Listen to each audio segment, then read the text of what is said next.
Hola, Viles. Buenas tardes a todas. Un breve anuncio, por favor. Muy nervioso. Gracias por invitarme a tu festival. Gracias por invitarme a España. Esta es la patria de Armando de Osorio y quien puede matar a un niño y rec y mil gritos tiene la noche, pero lo más importante para mí, las películas de Pedro Almodóvar. Nunca vi las películas de Pedro Almodóvar. Porque crecí es un pequeño pueblo, pero le sobre las películas en revistas, en la biblioteca, y eso cambió mi vida. Así que este es un gran honor. Lo siento, no puedo hablar español, pero soy americano. Tiene suerte de que habla inglés.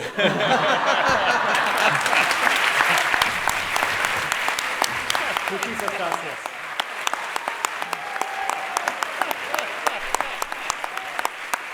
Good night.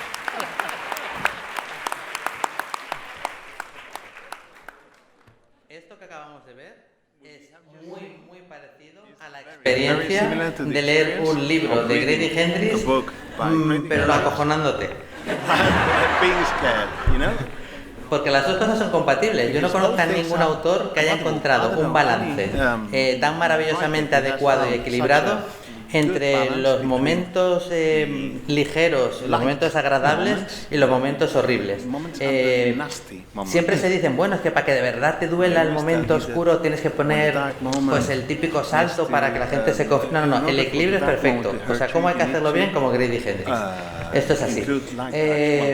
Sucede una cosa muy curiosa cuando te publican libros de un autor en tu país, ¿no?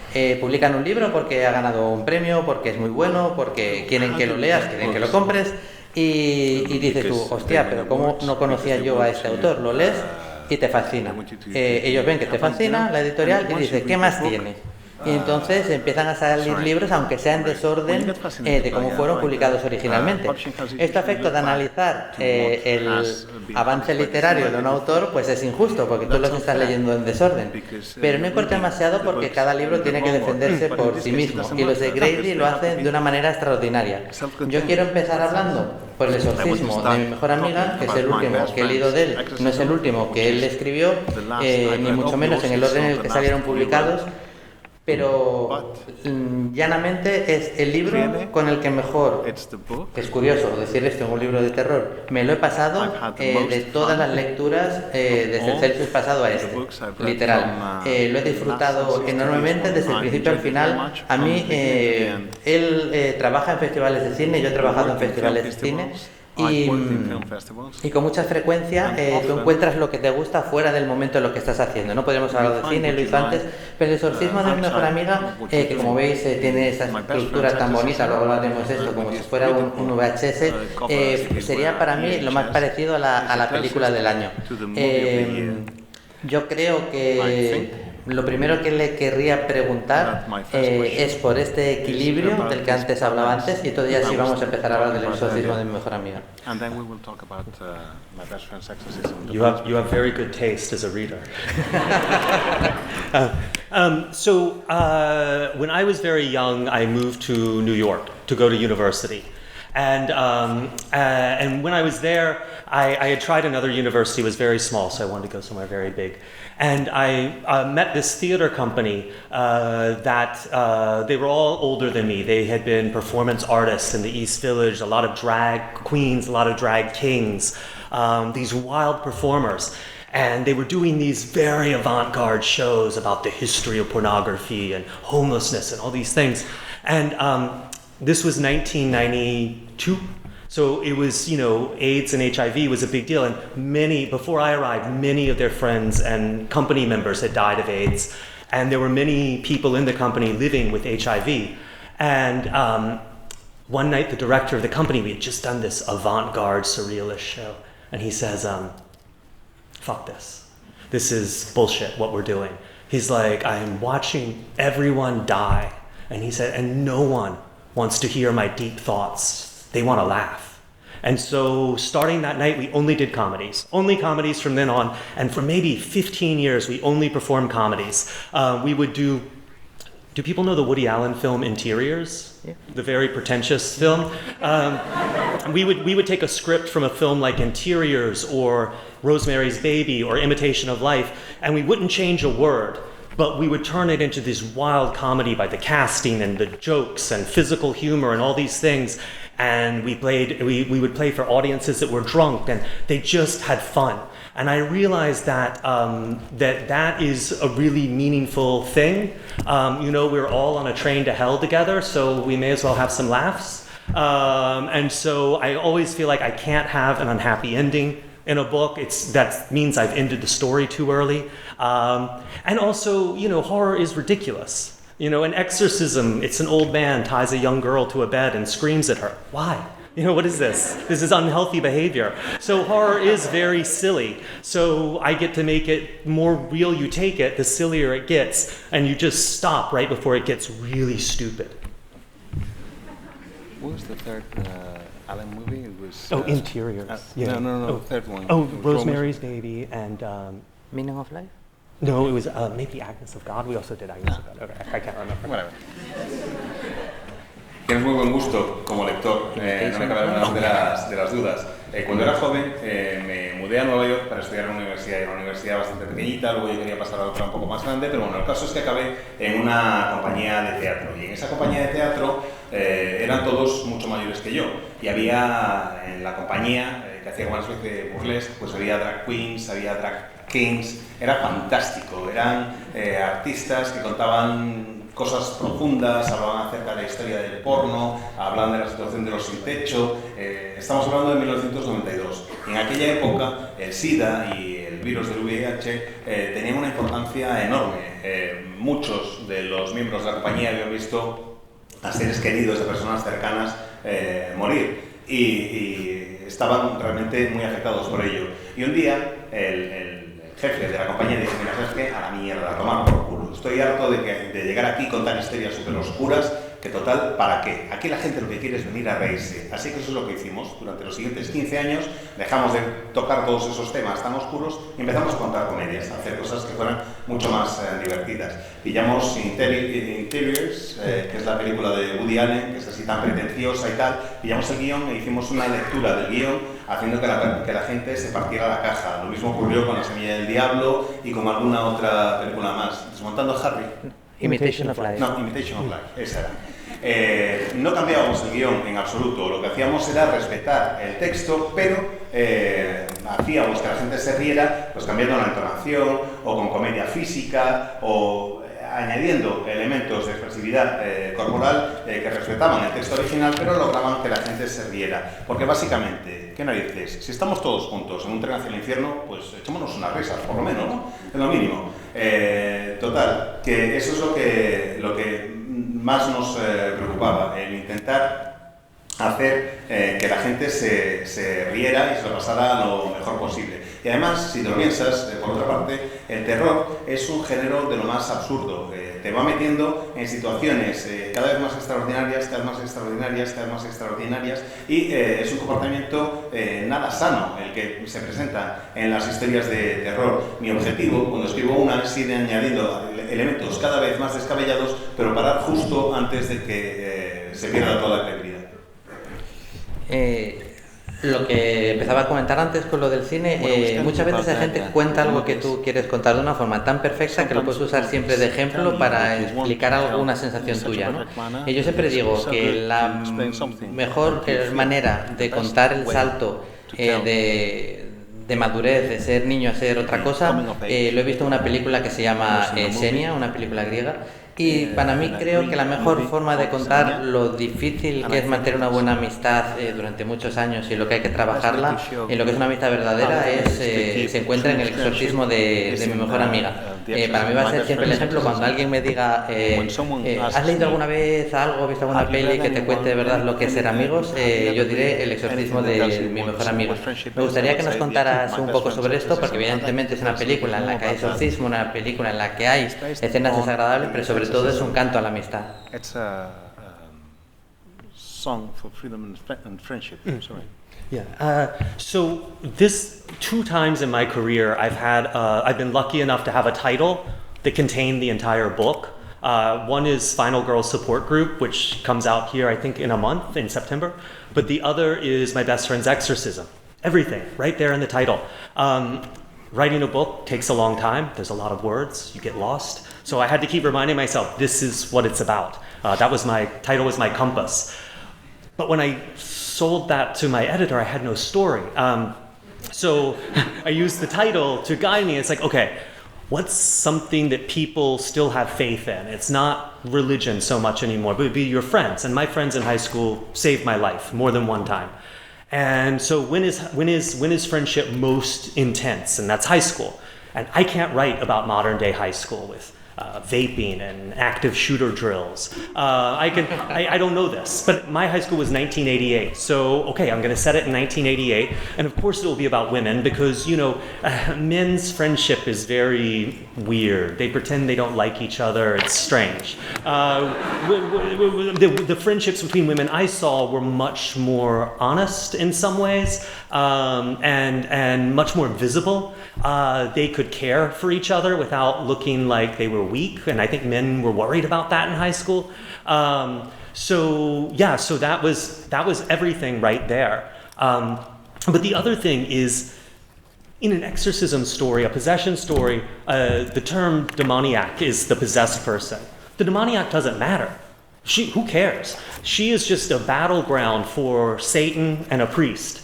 And so in The Exorcist, Regan, if she hates dogs or likes cats or is a nice person or a mean person or has good friends or none of it matters. She's an object. And so I wanted for the demoniac in this to be a person and have that matter. A veces ocurre cuando tienes un título, pues engloba absolutamente todo lo que es y va a ser el libro. Eso me ha pasado en un par de ocasiones a lo largo de toda mi carrera, que solo necesito un título porque ahí ya lo tengo absolutamente todo. Escribir un libro supone escribir un montón de palabras absolutamente distintas, una cantidad enorme, y necesitas algún tipo de brújula. En el caso del exorcismo de mi mejor amiga, el título era mi brújula, la que me marcaba el ritmo que tenía que seguir. De hecho, tanto es así que le vendí el libro a mi editor simplemente con el título. Le dije, el título es El exorcismo de mi mejor amiga. Y no tenía nada más, era lo único que tenía el título, no había nada de contenido todavía. Muchas gentes, a partir de ese título me empecé a plantear, ¿en qué tiene fe la gente? Ya la gente no tiene fe en la religión, sobre todo tienes fe en la amistad. ¿Y cuándo son más intensas las amistades de tu vida? Bueno, pues son más intensas las amistades cuando estás en el instituto. Mis amigos del instituto, literalmente, me salvaron la vida en un par de ocasiones.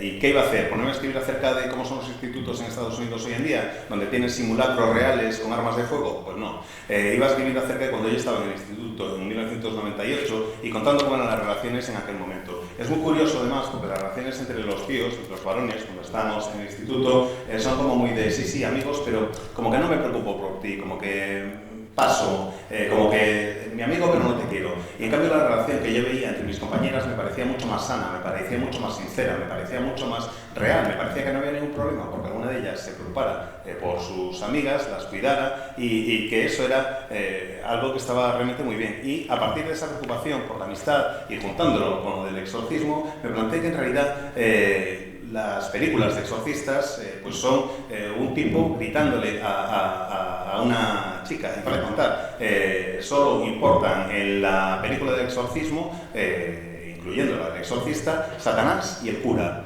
La chica no es más que un objeto, un vehículo para la historia. Te da igual si la chica a la que están exorcizando pues le gustan los gatos o los perros, si es buena o mala persona, eso da absolutamente igual, son un objeto. Y entonces lo que quise hacer era lograr que esa chica que estaba endemoniada se convirtiera en una persona real y que quien la posee pues tuviera una personalidad.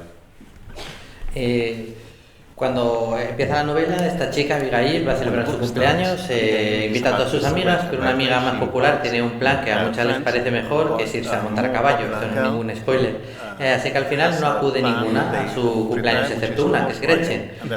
No le hace tampoco mucha gracia, porque Gretchen le da un regalo que tampoco le parece lo más mínimo interesante, pero de repente ve que Gretchen, pues hay muchas cosas que no sabe, por una historia de que sus padres aparentemente están en un programa de protección de testigos, entonces la niña no puede hacer muchas cosas y ella la introduce y se siente bien. Entonces empieza una amistad totalmente enorme. Esto lleva un poco, que ya lo ha mencionado él, a que mientras en otros exorcismos al final acaba siendo una lucha entre el diablo y el cura, a que aquí realmente es una lucha de una amiga por salvar a su amiga. Sucede un acontecimiento y Gretchen empieza a actuar de forma extraña o empiezan a suceder cosas extrañas que parecen relacionadas con Gretchen. Teniendo en cuenta que cuando tenías el título ya nos has confesado que no tenías escrita la novela y una vez empieza a desarrollarse así, tengo especial interés en que nos cuentes cómo introduces, porque lo haces también en todas tus otras novelas, esas 3 o 4 imágenes que son verdaderamente desasosegantes y que marcan la pauta terrorífica. Que además son imágenes que se quedan y que dentro de algo tan trillado como puede ser los exorcismos o los vampiros, resultan bastante incluso originales, me atrevería a decir, como en el caso de la amiga enferma que va adelgazando, pero no vamos a contar nada más. Such as the case of the sick friend who becomes thinner and thinner, but we're not going to say anything else. That actually, well, okay, yeah, I won't spoil it. But I will say that roller rink in the beginning is a real place that we all wanted our birthday, Red Wing Rollaway in Mount Pleasant, where I grew up. Because if you had 25 friends came to your birthday party, they would give you a stuffed Miss Pac-Man. And you really wanted the stuffed Miss Pac-Man. But I never had enough friends. So the horror, though, I like taking horror that feels familiar. Exorcism, vampires, haunted house. Things that seem a little boring. And trying to figure out why they scared us in the first place. And then you can sort of... and I think Stephen King said, I'm going to try to scare you, but if I can't scare you, I'll gross you out. So then I spend a lot of time thinking about what the most disgusting thing that could happen is. Because I also find gross things very scary. I had a relative who really had a disgusting house. He was a little bit of a shut-in, and I was so scared to go over there because I always had this nightmare. My parents would leave me there, and then I'd be him. It was weird. So I find disgusting things very scary. So I try to figure out why they scared you originally, and then I throw in some gross stuff. Que conste una cosa, que ese sitio del que se habla, esa pista de patinaje en donde se iba a celebrar el cumpleaños, y además eso es un lugar real, es donde se celebraban los cumpleaños en mi localidad, y era donde todo el mundo quería ir a celebrar el cumpleaños, porque si llevabas a 25 amigos, te regalaban una Miss Pac-Man rellena. Era una especie de peluche, mejor dicho, de la señora Pac-Man, de Miss Pac-Man. Y todo el mundo quería llevarse ese peluche. Yo no me lo llevé nunca. Nunca tuve suficientes amigos como para que me dieran el peluche de la señora Pac-Man. Y lo cierto es que siempre he querido tratar en el terror pues lo que son los grandes clásicos del género, desde los vampiros hasta el exorcismo, hasta la casa encantada, más que nada porque hay mucha gente que está aburrida ya de oír historias sobre estos temas, y a mí lo que me interesaba era entender por qué asustan, por qué funcionan, por qué dan miedo. Y si no conseguía asustar, por lo menos era tratar de generar el rechazo, de repeler al lector. Stephen King tiene una frase en la que dice: voy a asustarte. Y si no te da susto, por lo menos lograré que te dé asco lo que te estoy contando. Y eso para mí es muy importante también. Una de mis pesadillas, uno de los miedos que tenía de pequeño, es que teníamos un pariente en la familia que era un auténtico ermitaño, que vivía totalmente recluido en una casa que estaba absolutamente asquerosa, y mi pesadilla recurrente era que mis padres me dejaban encerrado con él y yo acababa convirtiéndome en esta especie de familiar raro, este tío mío, lo que fuera. Y para mí era realmente eso, una de las peores pesadillas. Me preocupa mucho lo desagradable, porque creo que puede llegar a dar miedo, y es lo que intento incluir de una manera o de otra. Tengo una curiosidad desde que leí la novela y es llega un momento en el que llega un grupo como de culturistas religiosos, ¿no? que se pueden hacer allí un espectáculo esperpéntico delante de los chavales, una especie de evangelización anormal, y me gustaría saber si esto está basado de alguna forma, aunque sea lejanamente, en algún suceso real con alguna agrupación existente.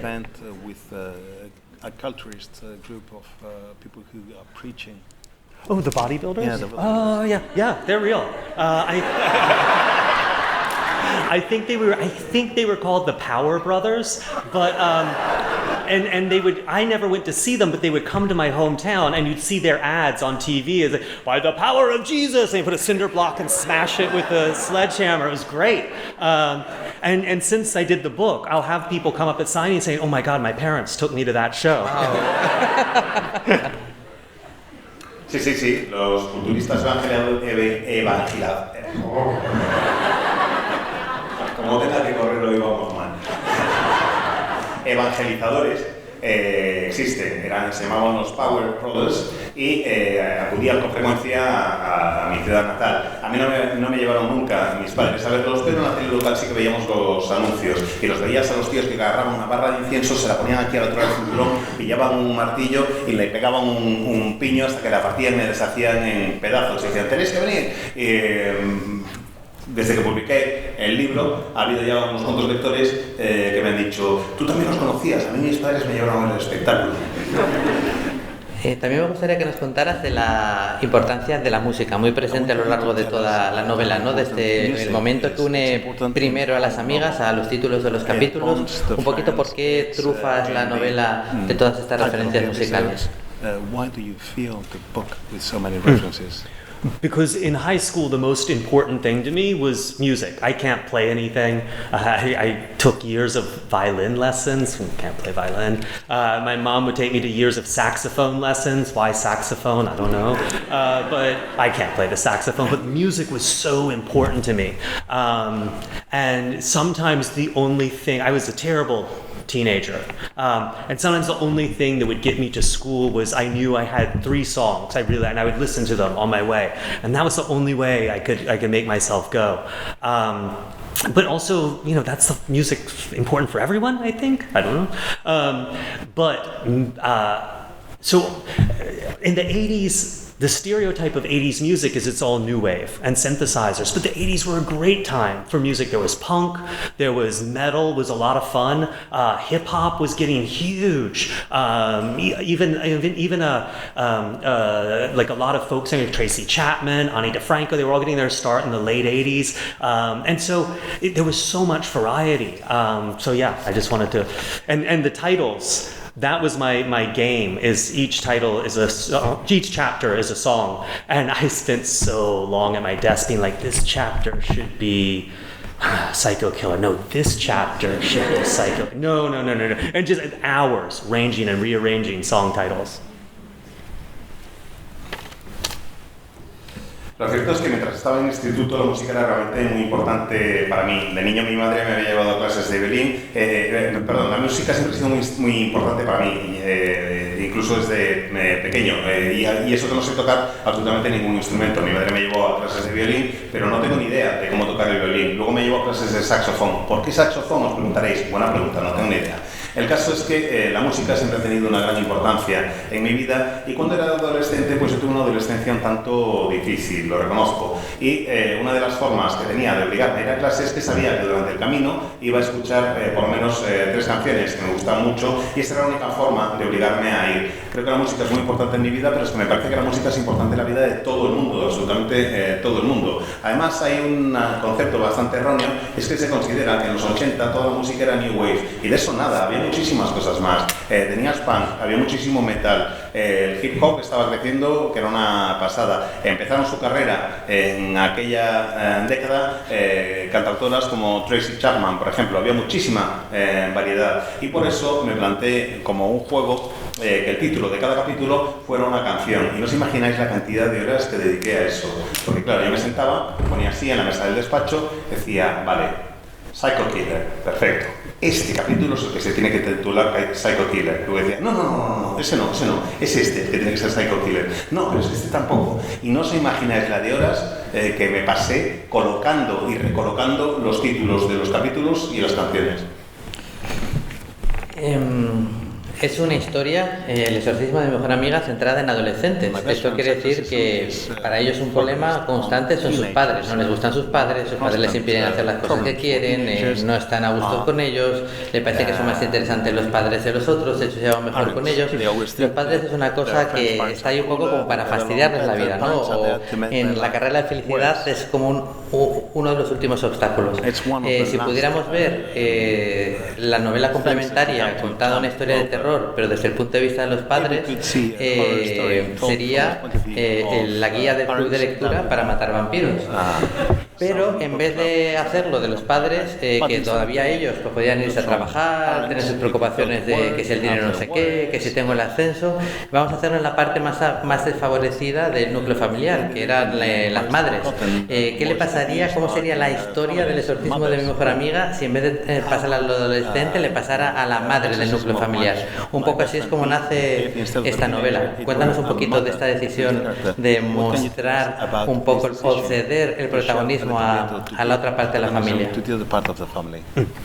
So there's another version of my best friend's exorcism told from the parents' point of view, which is something's wrong with my daughter. And I don't know what it is. And every time she sees her best friend, it gets worse. And I have to make some decisions here. But it's from a teenage point of view, so the parents are monsters. So I wanted to do something about, from the parents' point of view. And I wanted to write this book for a really long time because I wanted to write about my mom's book club. I think they're now on their 43rd year, so they're almost as old as I am, and all my life I hated them because these loud women would show up in the house, and I'd have to go upstairs and hide, and they talk about boring books. Like the books looked so boring. They were adult books and like literary fiction, and they were and also like I couldn't eat any of the stuff in the fridge that was bought for them to eat. It was like really good food, and I couldn't have any. So I hated them. And as I got older, I started to know these women not just as my mom's friends or my friends' moms, but as human beings. And I began to learn more about their lives, and some of the things that they dealt with were really, I couldn't deal with. And they dealt with it themselves, they dealt with it quietly, they dealt with it in secret, and they dealt with it together. And so I wanted to pay some tribute to these women who were sort of heroes, and I had no idea. Existe una versión del exorcismo de mi mejor amiga contada desde el punto de vista de los padres, y es básicamente que van diciendo: a mi hija le pasa algo, no sé qué es lo que ocurre, mirará, cada vez que está con su amiga va peor, estas amistades que tiene me llevan por el mal camino, voy a tener que intervenir. Pero ya está, es eso. Está contado desde la perspectiva de un adolescente y los padres parecen un monstruo. Con la novela del Club de Lectura quería rendir homenaje al Club de Lectura de mi madre.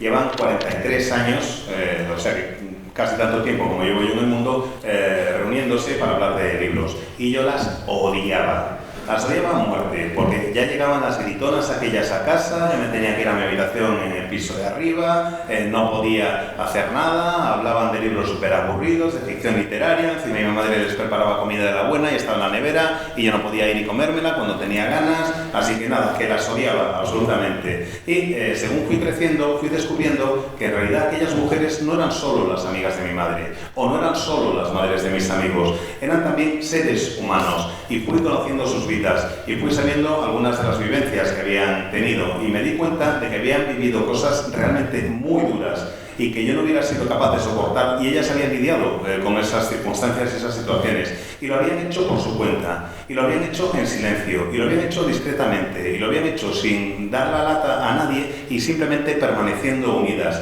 Y me di cuenta de que tenía que hacer un homenaje a esas mujeres, que eran auténticas heroínas, aunque yo no me hubiera dado cuenta. Can I say one other thing about that? none of the characters in the book are based on really real people. It's pieces, you collect pieces, but the character of Grace in this book is very closely based on my mom's best friend, Joanne Witherspoon, who died several years ago before I wrote the book. And Joanne is just like Grace, very proper, very prim, very judgmental. And when I was a teenager, my parents got divorced, and my mother had not worked. She had never had her own money. She had no bank account. She had nothing. And I was a teenager living at home, and we hated each other, fought all the time. And my mom was so ashamed of being divorced. And she thought no one would ever speak to her again. No one would invite her. No one would want to see her. And she would lose all her friends. And she was at home. She was a mess. She wasn't cooking. She wasn't cleaning. That was the stuff I cared about. And Joanne Witherspoon said, "Come to my house for dinner." My mom said, "You don't want me to come here." I said, "No, come." So she had us over for dinner. And then she had us over the next night. And she had us over every night for 3 weeks. And that was the first time my mom said, "Okay, I'm going to be all right." And that's, sorry. Lo siento.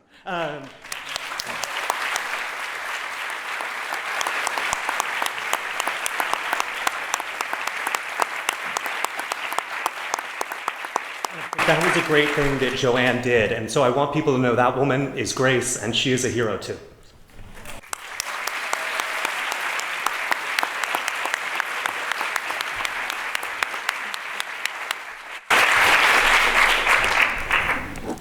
Me gustaría añadir una cosa al respecto de esta respuesta, y es que ninguno de los personajes en la novela están basados en personas reales, con quizás una salvedad. Grace se parece muchísimo a una mujer que se llamaba Joanne Witherspoon, que era tal cual aparece Grace en el libro, una mujer que juzgaba todo, que pretendía ser muy educada, muy correcta, a la que le importaban muchísimo las formas, que estaba siempre pendiente de mirar lo que hacían los demás y decirles cómo tenían que comportarse, exactamente lo mismo que veis en el libro. Y el caso es que cuando yo era un adolescente, mis padres se divorciaron. Y mi madre no había trabajado prácticamente en su vida, no tenía una cuenta bancaria a su nombre, estaba sin blanca, estaba conviviendo conmigo, que era un adolescente que la odiaba la mayor parte del tiempo, y a mi madre le avergonzaba muchísimo lo de ser una mujer divorciada. Creía que nadie más que nadie iba a volver a hablarle, que nadie iba a volver a dirigirle la palabra, que nadie iba a volver a tratarla, que iba a perder a todas sus amistades, y se dejó ir. No limpiaba la casa, no cocinaba, me tenía que encargar yo de todo eso, y un día, de repente, Joanne Witherspoon la llamó y le dijo: "Vente a cenar a casa". Y me dijo: no, ¿para qué voy a ir? Si total, sabes que no merece la pena. Y Joan insistió, dijo: "Vente a cenar a casa". Y fuimos a cenar a su casa. Y al día siguiente volvimos a cenar a su casa. Y otra vez al día siguiente volvimos a cenar a su casa. Y estuvimos 3 semanas seguidas yendo a cenar a su casa. Y durante esas 3 semanas fue la primera vez que mi madre me dijo: "Brady, no te preocupes, que todo va a ir bien". Y yo quiero que la gente sepa que esa mujer, que Joanne Witherspoon, era también una heroína. Y que lo que hizo por mi madre lo tengo muy presente. Y quiero que se sepa que Grace es Joanne Witherspoon.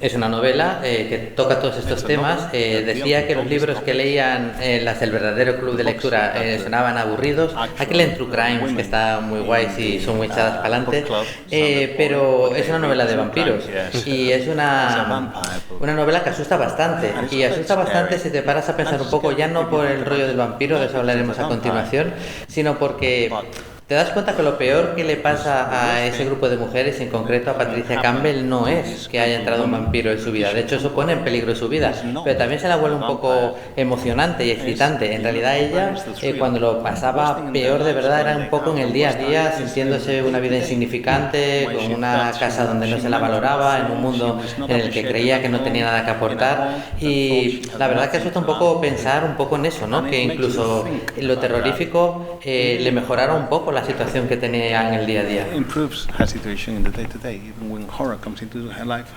improves. Yeah. So many years ago, I was at a friend's wedding, and one of my friend's mothers was there. And we were talking about, she lived far out in the country, and she was talking about raising her son, who I was friends with. And she said, you know, every day I do the laundry, I do all these things, I do the and this was a very quiet woman. I knew her pretty well, very quiet, very normal. She said, and then I would do the dishes, and the kids would be at school, and I'd be in this big empty house, and I'd look out the kitchen window, and I'd want to blow my brains out. And I was so shocked in that moment. And I really was like, there's something here. There's a story here. There's something here. And when I used to give interviews about Southern Book Club, I would say, well, you know, these women don't work, and they, you know, they're housewives. And then I realized I can't say that. These women do work. What they don't have is a 9-to-5 office job. But they work. They have a job, and their job is not 9 to 5. It's 24 hours a day. And in a job, in an office or a 9-to-5 job, what is important is your job title, your salary. Those are the things that give you importance. But as a mother, what's important is information. You know, my baby ate a battery. Will they die? Is this dangerous?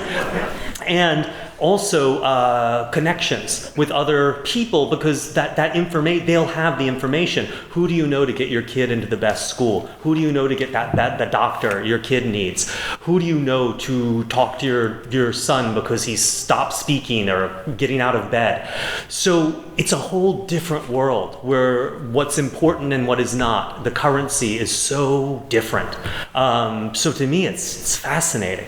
Hace muchos años fui a la boda de un amigo mío y me puse a charlar con la madre de un amigo que estaba allí y que hablaba, bueno, pues de lo que le costaba vivir en el campo y criar allí a sus hijos, porque decía, bueno, pues que tengo que poner las lavadoras. Luego me quedo sola en una casa enorme que está prácticamente en silencio. Los críos se van al colegio y tengo que lavar los platos y tengo que empezar a hacer cosas. Y hay días que me quedo ahí plantada en mitad de la cocina, miro por la ventana y me dan unas ganas de levantarme la tapa de los sesos. Y la verdad es que aquello me dejó alucinado, me sorprendió muchísimo en ese momento. Me di cuenta que ahí había una historia, de que ahí había algo. Y me acordé de esa anécdota durante las entrevistas que estaba dando por lo del club de lectura. Y es que decía, bueno, es que las protagonistas son mujeres, son amas de casa, que no trabajan, y me di cuenta de que no es así, ni mucho menos. Claro que trabajan, lo que no hacen es trabajar en horario de oficina, trabajan 24 horas al día, no de 9 de la mañana a 5 de la tarde, no en horario de oficina. En un horario de oficina, en un puesto de oficina, lo que es importante es el salario, es el cargo que tienes, es el título que ocupas. Eso es lo que realmente llama la atención. Para una madre, para una ama de casa, no es eso lo importante es otro tipo de relaciones, es el tener información, el saber si cuando te tomas si tu bebé se come una pila, si se puede morir o no. Es tener las conexiones necesarias para llegar a hacer o alcanzar lo que quieras. ¿Cómo puedo lograr que mi hijo o mi hija entre en el mejor colegio posible? ¿Cómo puedo lograr que este doctor que es tan bueno o este médico que es tan bueno nos atienda? Eso es lo que es importante. No solo el saberlo tú, el saber si la pila puede matar al bebé, sino tener la red de conexiones que te permitan alcanzar esa información cuando sea necesario. Que sepan orientarte si les dices, es que mi hijo ha dejado de hablar, o es que mi hijo ya no sale de la cama. Saber a quién recurrir, saber quién te puede echar una mano en ese sentido. Es un mundo muy distinto al que nosotros conocemos normalmente, o al que se conoce en el horario de oficina, si queréis, y la divisa y el sueldo son muy diferentes. La forma de pagar y lo que es importante es muy distinto. Yo no sé si cuando comenzaste a que publicaran este libro tenías más que el título del mismo, como nos comentaste en el anterior, pero sí que sabías que iba a ir de vampiros, porque como decías antes, también está contenido en el título que propusiste. Del vampiro es un mito del que ya se ha escrito mucho, se han hecho muchas versiones. Me gustaría que nos contaras un poquito por qué tú decidiste que tu aportación fuera de este estilo, ¿no? Un vampiro en algunos momentos hasta casi más social que monstruoso, You know, con todo lo more than a monstruoso que esto ya sé por sí. Cuéntanos un poquito cuándo decidiste cómo es tu vampiro y por qué. When did you decide how your vampire was going to be and why? So, okay. So, I knew that a vampire is very close to a serial killer. They're the monster that looks like us, right? A werewolf looks like a dog. A zombie smells bad. Like a ghost is boring and you can see through them. But a vampire looks like us, and that's the big danger, that we don't know that they're a monster. And I started thinking, what would a vampire be doing in the 90s? And because they think about survival. They only care about survival. And a vampire would know that we're entering a world with computers and security cameras, and you have to show ID more and more. And so he would need to set down roots. He would need a house, a bank account, all these things. Where would he get them from, And so he needed to go somewhere where, as a white middle-class man, people would believe he's whoever he says he is, as long as he seems to have money and is a white guy. And he chooses this southern town because he knows he will fit in that way. And also, he sees that there is a really good food source there, which are the black people who live out in the country who work for the white people in town. They take care of their houses, they raise their children, they are nurses, but no one will care about them. They live out in the country. They're black. It's the South, and he knows that as long as he's careful, and doesn't eat the children people will worry about, he can live here for a very long time. What he doesn't count on is the fact that growing up, almost everyone I knew had a black person who would take care. Who maybe they took care of the yard, maybe they took care of the kids. Or in my house, my grandmother was living with us, and she had dementia, and we had a home health care nurse who was a black woman who is still very close to my family. My dad still doesn't know her name, but my mom and she are very close. And he doesn't realize that these women know each other, black and white. He sees the outside. He does not see that these women know each other, and they become part of each other's lives, and they care about each other's children. And even though there are all complications of race and class and all kinds of things in that, their moms see moms. These women see each other, and that is what is his undoing, that he is blind to this friendship between these two very different kinds of women.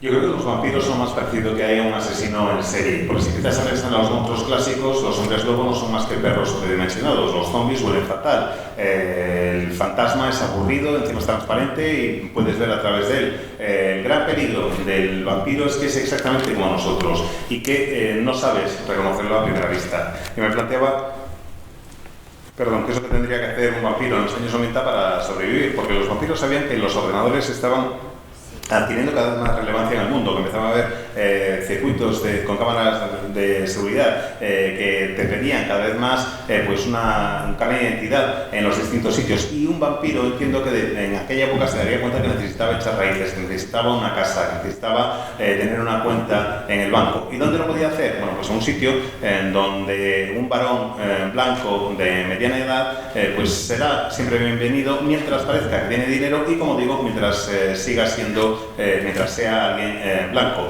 Por eso se instala en una ciudad pequeña del sur, que además tiene una ventaja añadida, y es que le ofrece una fuente de alimento constante sin absolutamente ningún problema. El vampiro sabe que en el sur hay un montón de personas negras que trabajan para los blancos haciendo todo tipo de tareas, desde cuidar a los niños, cuidar y educar a los niños, hasta ser haciendo la limpieza o ser enfermeras o lo que sea, y sabe que está en el sur de Estados Unidos, que mientras tenga cuidado y no se coma o no se alimente de un niño blanco, no va a tener ningún problema. Mientras no se alimente de un niño que pueda suscitar algún tipo de preocupación en la población en general, va a poder seguir comiendo tranquilamente sin que no le ocurra nada. De lo que no se da cuenta el vampiro es que se establecen vínculos entre las personas de color y quienes les dan trabajo. todo el mundo a mi alrededor tenía a alguien de color en su entorno. Bien era el jardinero, bien era pues la niñera. En el caso de mi familia, mi abuela tenía demencia y la enfermera que la cuidaba era una mujer negra. Y es alguien que sigue siendo muy cercano a nuestra familia, bueno, por lo menos aparte de mi familia. Yo creo que mi padre todavía no sabía su nombre, pero mi madre y ella se hicieron muy amigas y tenían una relación muy estrecha. Y ahí se crea una vida, se crea un vínculo en común, porque hablan de sus respectivos hijos, porque comparten sus respectivas historias, porque sí, vale, está la diferencia de clase y está la diferencia de raza y lo que quieras, pero las madres son madres. Y en ese sentido se entienden. Y las mujeres son mujeres. Y en ese sentido se ven y se entienden. Y ese es el problema para el vampiro. Eso es lo que él es incapaz de ver. Esa amistad entre las mujeres que acaba por suponer su perdición. Pues se nos está acabando el tiempo y no quiero dejar de hacerle una pregunta de Horrorstore, otra de sus novelas publicadas ya en España. Y es que a mí ya solo la premisa de si vas a hacer una novela de casas encantadas, decir, pues la hago en Ikea, que allá hay como si fuera 400. O sea, me parece un delirio maravilloso. Cuéntanos un poquito cómo llegas a esta idea y luego además, bueno, ya veis que como si fuera un manual de muebles esos de nombres impronunciables. It looks like one of those catalogs with So the look of this, and the title and the look, and doing it this way was my editor's idea. He's a genius. I'm no longer with him. He left the publisher, but he was a real genius for this kind of thing. And the funny thing, my first publisher, Quirk, was very small, and so this looks like a room display, but they didn't have enough money to buy the furniture and make the room display, so they found this woman who was an artist who made tiny models of rooms. This is actually only maybe 12 inches big, and I wish I had bought it. She reused it, and I really wish I'd been able to buy it. But so in horror, getting lost is really important. In The Shining, the Overlook Hotel, you know, those maze of corridors. In Shirley Jackson's Haunting of Hill House, the rooms change. The Minotaur and the Labyrinth. Being in the woods in something like the Blair Witch Project. Being lost is so important in horror because you become disoriented and destabilized, and that's when you can be attacked and a victim. And there's only one place on the planet that wants to get you lost on purpose, and that is IKEA.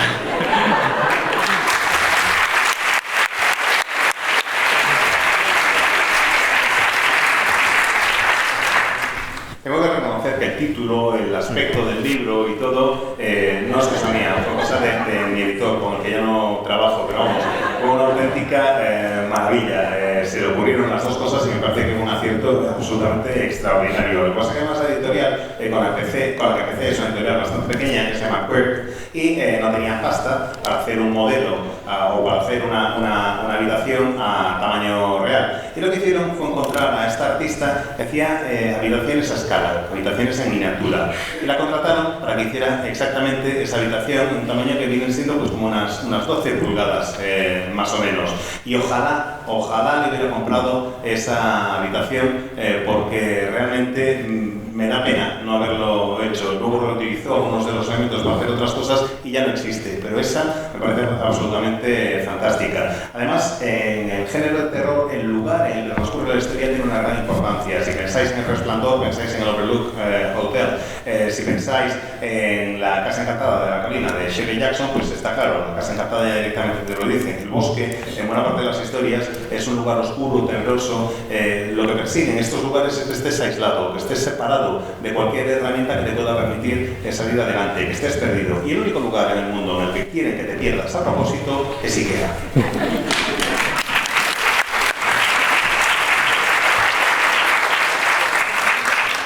Pues si no me equivoco hemos llegado al final, por suerte aún mañana tendremos la mesa con los tres tenores del terror que tenemos aquí este año. Y cuando nos mandó en su momento el vídeo anunciando que venía, decía con este tono bromista de escritor de terror del que ha hecho gala toda esta charla, que una lluvia de terror rain of horror would just se iba a cernir sobre Avilés y que os protegierais, que no fuerais insensatos. Y mira, es que has venido a un sitio donde alguien como tú nos ha echado una lluvia de terror y nosotros salimos a bailar bajo la lluvia.